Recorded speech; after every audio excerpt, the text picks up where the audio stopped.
بكتاب مولانا الجليل لاحت لنا قصص الزمان، عبر وآيات حوت نورا أطل على الجنان.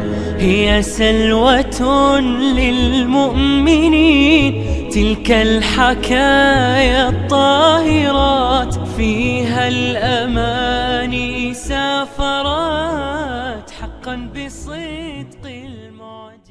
بسم الله الرحمن الرحيم، الحمد لله رب العالمين، وصل اللهم وسلم وبارك على سيدنا محمد وعلى آله وصحبه أجمعين. أهلا بكم أعزائي المشاهدين إلى هذه الحلقة الجديدة من برنامج حكاية ومغزى. حكاية قصها علينا القرآن في الجزء 15، قصة أصحاب الكهف. لماذا لجأ هؤلاء الفتية إلى الكهف؟ وماذا نريد من مغاز نركز عليها سنعرفها أكثر بعد الفاصل. أم حسبت أن أصحاب الكهف والرقيم كانوا من آياتنا عجبا، إذ أوى الفتية إلى الكهف فقالوا ربنا آتنا من لدنك رحمة وهيئ لنا من أمرنا رشدا. فضربنا على آذانهم في الكهف سنين عددا، ثم بعثناهم لنعلم أي الحزبين أحصى لما لبثوا أمدا. نحن نقص عليك نبأهم بالحق، إنهم فتية آمنوا بربهم وزدناهم هدى. وربطنا على قلوبهم إذ قاموا فقالوا ربنا رب السماوات والأرض لن ندعو من دونه إلها لقد قلنا إذا شططا. هؤلاء قوم اتخذوا من دونه آلهة لولا يأتون عليهم بسلطان بين، فمن أظلم ممن افترى على الله كذبا.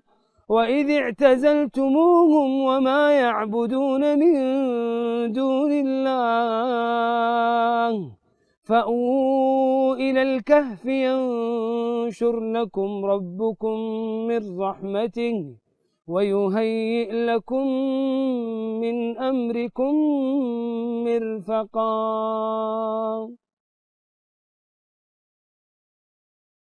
أصحاب الكهف هم فتية صغار لكنهم آمنوا بالله عز وجل. هم أبناء ملوك، كان آباؤهم مشركون بالله عز وجل يعبدون الأصنام. وفي يوم من الأيام كان في هذه القرية التي يعيش فيها أصحاب الكهف عيد. هذا العيد كانوا يتزودون بالعبادة لهذه الأصنام ويتقربون إليها. فقال هؤلاء الثلة المؤمنة هؤلاء قومنا اتخذوا من دونه آلهة. فخرجوا، خرج الأول والثاني والثالث، فكانوا 7 لا يعرفون بعضهم، فاستظلوا تحت ظل شجرة. فلما نظر بعضهم إلى بعض كل واحد لا يعرف الآخر، قال هؤلاء قومنا يعبدون الأصنام ويشركون بالله تبارك وتعالى وهم بفطرتهم آمنوا بالله عز وجل، ماذا نفعل؟ هل نعود إلى قومنا؟ لو علموا أننا مؤمنين لرجمونا، ولو عشنا معهم لربما فتنونا، فماذا نفعل؟ أشاروا عليهم أن يذهبوا إلى الكهف. فأووا إلى هذا الكهف، كان معهم كلب صاحبهم وعاش معهم في هذا الكهف. فلما وصلوا أرادوا أن يستريحوا قليلا في هذا الكهف لأنهم كانوا متعبين، فناموا وأنامهم الله تبارك وتعالى. فكانت معجزة من الله حيث أنامهم تبارك وتعالى 300 سنين وازدادوا 9. ونحن في هذا المكان، هذه الجبال اللي حوالينا فيها بعض الكهوف، الله. وتذكرنا في قصة أصحاب الكهف اللي جزاكم الله خير استعرضتوها في بداية هذه الحلقة. نبي نقف على المغزى من هذه القصة. قبل المغزى ترى هم أبناء ملوك، يا سلام. يعني عندهم الدنيا وعندهم الأموال وعندهم الخدم والحشم، لكن قوم كانوا كفار ويعبدون الأصنام. وهؤلاء فتية آمنوا بربهم، لكن المحيط ما يساعد. وهذا من المغازي. الإنسان إذا يريد أن يستقيم على دين الله عز وجل غير بيئتك. ففروا بدينهم، لابد أن تفر بدينك من المعاصي. الصاحب يسحبك، إن كان صاحب سوء سيسحبك للسوء، كان خير أو صاحب صالح سيسحبك. ففروا بدينهم وعاشوا في هذا الكهف. من المغازي أن تفر بدينك إلى الله عز وجل حتى لا تفتن فتعود إلى هؤلاء. وبعدين الله عز وجل وصفهم بأنهم فتية، شباب. الله. شباب. فترة تكوين الشخص لنفسه هي في فترة الشباب. الله. اختيار المبادئ، القيم، الطريقة اللي يبغى يرسمه لنفسه في هذه الحياة الدنيا هو فترة الشباب اللي يغفل عنها كثير من الناس. لذلك حتى يوم القيامة الله سبحانه وتعالى راح يسألك عن عمرك كامل. يا الله. لن تزول قدم عبد يوم القيامة حتى يسأل عن 4، وذكر منها النبي صلى الله عليه وسلم عن عمره فيما أفناه. ثم بعد أيضا يأتي سؤال خاص يا الله بمرحلة الشباب، الله. وعن شبابه فيما أبلاه. وقضية اللي قالها الشيخ عبد الله أن الواحد يفر، حتى الآن فرارنا من الدنيا نفر إلى لحظات فيها خلوة، يعني تختلي بنفسك في المسجد بعد الصلاة، تجلس قليلا، تعتكف بين المغرب والعشاء، تعتكف بعد صلاة الفجر، الله. تجلس بعد صلاة العصر مثلا فترة أطول مثلا، يعني بعيدا عن صخب الدنيا وإزعاجها. وتعرف الآن انشغال. الله عز وجل يقول: وإذ اعتزلتموهم يا الله وما يعبدون من دون الله فأووا إلى الكهف ينشر لكم ربكم من رحمته. يا سلام. يعني سبحان الله، كهف ينشر لكم ربكم من رحمته. الله الآن يعني عزلة جسدية للوصول إلى الرحمة الربانية. ينشر لكم ربكم رحمته. الله الآن جعل لنا احنا كمسلمين في واقعنا المعاصر ما هو أعظم من الكهوف نأوي إليها: المساجد. الله أكبر. يحتاج الواحد مو شرط العزلة انك تجلس باليوم، باليومين، بالسنة، بالسنتين. لو 20 دقيقة، نص ساعة، ساعة في اليوم تقتصها من يومك تجعلها لله سبحانه وتعالى، تخلو في مسجد أو في غرفة في بيتك في جوف الليل، تذكر الله، تقرأ القرآن، هذا أمر مهم. وعندنا خلوة سنوية. نعم. في رمضان. نعم. اللي هي الاعتكاف. اعتكاف 10 أيام سبحان الله. يسوي مثل على قولتهم إعادة برمجة، إعادة صياغة للإنسان. يحتاج الإنسان لهذا الوقت يسترجع فيه وقود سنة كاملة. وقود مثل ما تفضل أخوي الشيخ عبد الله، زاد لك فلترة، تسوي فلترة لجسمك، لروحك، لعقلك، لذهنك، حتى تخرج صافي. اتصالات بالله عز وجل نحتاج لهذا. سبحان الله إخواني، من المغازي الله عز وجل يقول: ينشر لكم ربكم من رحمته. وبسبب هذا النشر والرحمة التي نزلت تنزل السعادة في قلوب من؟ في قلوب هؤلاء المؤمنين والفتية الشباب الذين اعتزلوا المنكرات وذهبوا في هذا الكهف. وفي دلالة هنا أن السعادة ليست بالأموال، الله، وليست وهم أبناء ملوك، وليست في المكان اللي تسكن فيه، وليس في المكان في قصر، لا، ربما يكون حياتك بسيطة ولكن تكون من أسعد الناس كما كان النبي صلى الله عليه وسلم. ولكن بسبب ماذا؟ بسبب الإيمان.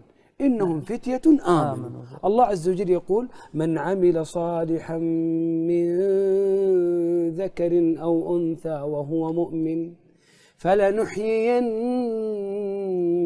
حياة طيبة. الحياة الطيبة تجدها بالعمل الصالح وبالإيمان لله جل في علاه. ولذلك حتى النبي صلى الله عليه وسلم لو تلاحظون ما كان بيته قصر، مع أنه أفضل مخلوق. الله. وليست غرفة، لا، بل حجرة ليس فيها سرير وليس فيها دولاب ولا شفونيرة ولا البوية مو معتقة الغرفة. حتى إذا أراد أن يسجد يغمز قدم عائشة فتثني رجله حتى يسجد. لكن أفضل بيت. والمهم وأعظم بيت. المهم هذا البيت وهذا الحياة المادية، لكن المهم الصدر، القلب. الله قال الله ألم نشرح لك الله صدرك. الله. الصدر منشرح. كيف ينشرح الصدر؟ ينشرح بالاتصال بالله، بالإيمان بالله عز وجل. يعني هؤلاء حتى الفتية لما انشرح صدرهم لهذا الخير وهذا البيان الحقيقي لجأوا إلى الكهف، لكنهم إيش؟ يعني هم صحيح اعتزلوا عن هذه القصور والملذات اللي كانت عندهم، لكن عاشوا راحة ويعني طمأنينة. سبحان الله، في مغزى عجيب يا أخوان. هؤلاء الفتية الله عز وجل حفظهم حفظ من عند الله عز وجل. كان إذا دخل الرجل الكهف نظر إليهم ولى منهم فرارا وأصبح في قلبه رعب. الله أكبر. وهذا ترى من حفظ الله عز وجل لهم. عندما حفظوا حدود الله، الله جل وعلا حفظهم. وأيضا كان معهم أجلكم الله كلب باسط ذراعيه جالس على الباب. هذا الكلب الله عز وجل حتى لما يقولون 3 رابعهم كلبهم، 5 سادسهم كلبهم، 7 ثامنهم كلبهم. الله الله ذكر الكلب. لا إله. ليه؟ مع انه نجس. لا رغم انه ما احنا نقول حتى الحين احنا في البرنامج لما نقول كلب اجلكم الله، الله يكرمكم، صح ولا لا؟ نعم. لكن الله سبحانه وتعالى ذكر. لماذا ذكر الله عز وجل؟ لسببين. السبب الاول انه كان مع رفقه صالحه.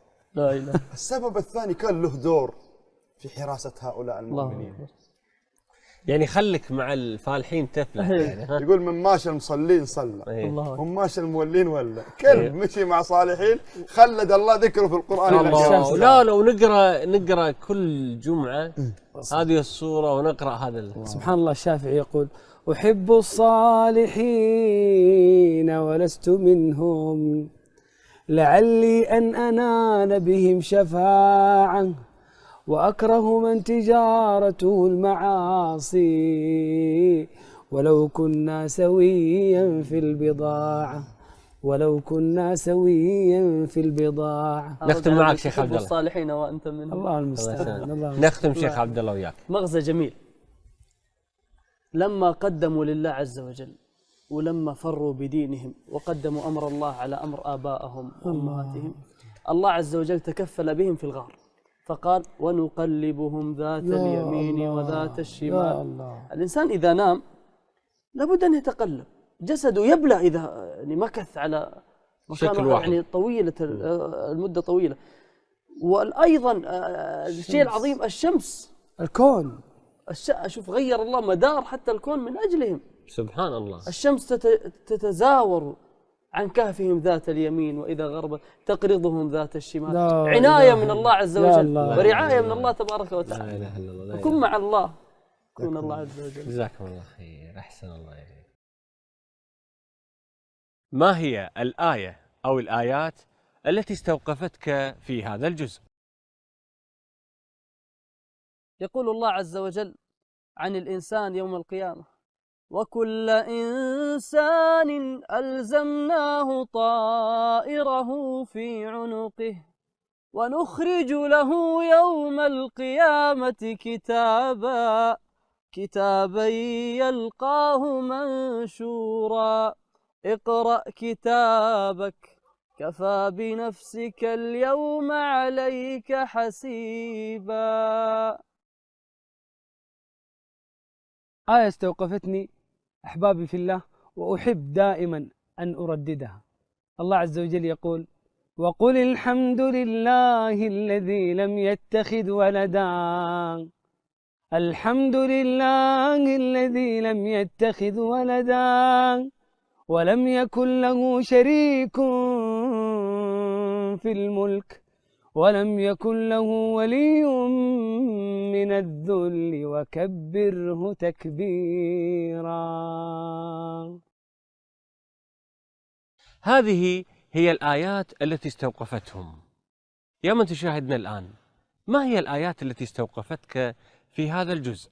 شاركنا الآن عبر هاشتاج حكاية ومغزى. بهذا أعزائي المشاهدين نصل وإياكم إلى ختام هذه الحلقة، على أمل اللقاء بكم في حلقة جديدة، والسلام عليكم ورحمة الله وبركاته. بكتاب مولانا الجليل لاحت لنا قصص الزمان، عبر وآيات حوت نورا أطل على الجنان. هي سلوة للمؤمنين تلك الحكايا